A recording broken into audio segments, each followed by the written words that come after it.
হলুদ শাড়ি স্লিপলেস ব্লাউজে অভিনেত্রী পৌলমী দাস।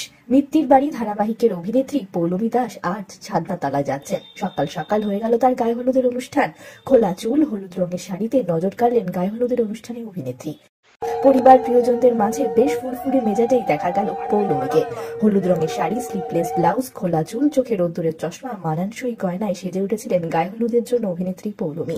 আপনারা দেখছেন পৌলমীকে তার গায়ে হলুদের অনুষ্ঠানে।